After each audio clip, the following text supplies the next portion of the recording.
Okay, so today is our last video on our series on Darcy and Darcy's life and law. And today, after deriving Poiseuille's law in the last video, today we are basically comparing Poiseuille and Darcy in order to get information about hydraulic conductivity, about that K in Darcy's law. So here's Poiseuille's law at the top here that we've seen in that last video. And again, this is just the expression for this parabola on the right here, that blue parabola, across the pore.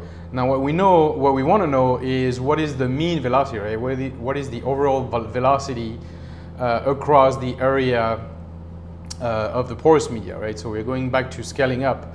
So what we can do is within a pore, right? We can integrate that distribution across the area of the pore to find the mean velocity, and because there is porosity, right? So the volume occupied by the fluid is only the volume, of porosity, the 20-30%. Then we have to add porosity at some point in there, right? So the mean velocity in one pore, right, is expressed by this U bar equals, this expression.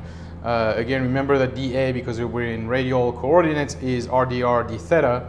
So you can put that instead of dA and then solve the integral. I'm not going to go through the steps here. I already did the derivation last time, but you could, write it down and go through it.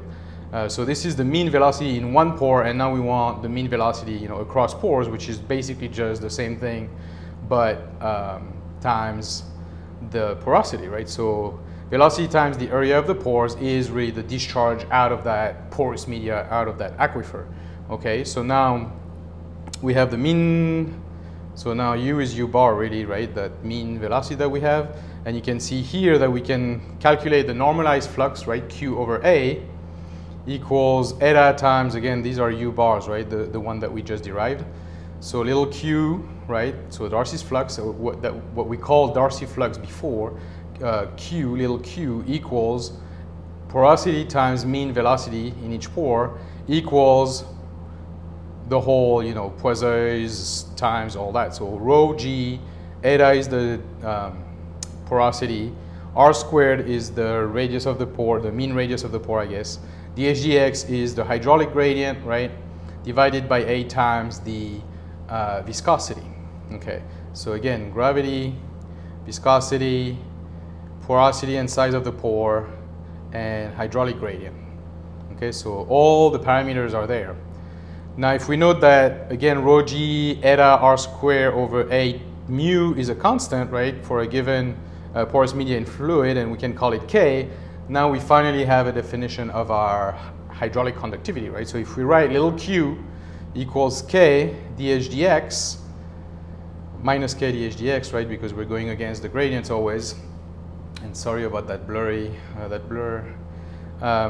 Now we have exactly Darcy's law, right? So we went back, so we came from all the way from, Newton's second law, basically, F equals ma, write it for a fluid, get a simple Navier-Stokes equation, make some assumptions, some simplifications, and that's Stokes' law, right, on steady state, so we get rid of the time derivative.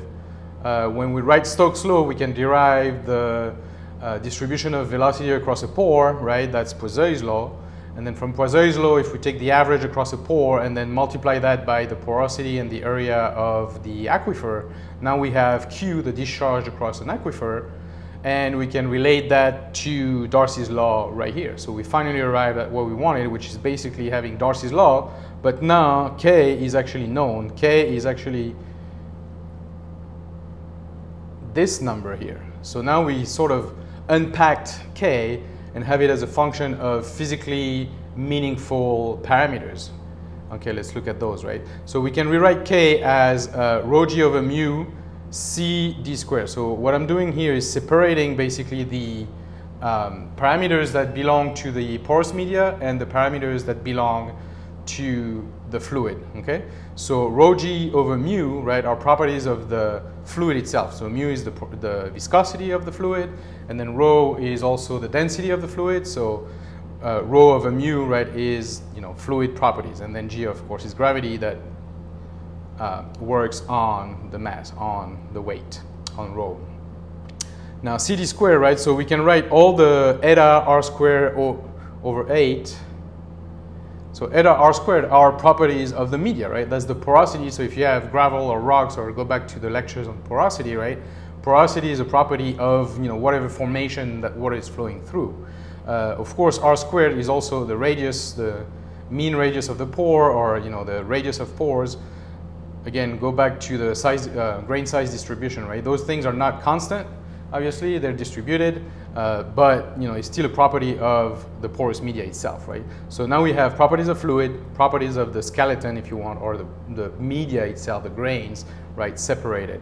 Now that's C d squared. So here we put C. So we're removing the constant and the porosity, and we chuck that into a constant that we call a shape factor. And again, that's to account that there is really a pore distribution. So r squared doesn't really exist, in and of itself. So again, go back to those lectures on grain size distribution, right? So if we say CD squared, we can have a shape factor that accounts for, all those factors basically, and then d squared, we take the effective diameter, that d10 usually, right? So again, go back to that porosity and grain size distribution lectures. Now, if we write this, we can have a simple expression that says that the hydraulic conductivity equals gamma over mu, which are the fluid properties, times K, which is the intrinsic conductivity. So intrinsic, right, means that's the property of the media itself. It's intrinsic to the media, right? It doesn't depend on the fluid at all. If honey was flowing through it, the intrinsic conductivity of the sand would be the same, right? If water flows through it, so on and so forth. So the intrinsic permeability is a property of the skeleton, of the porous media.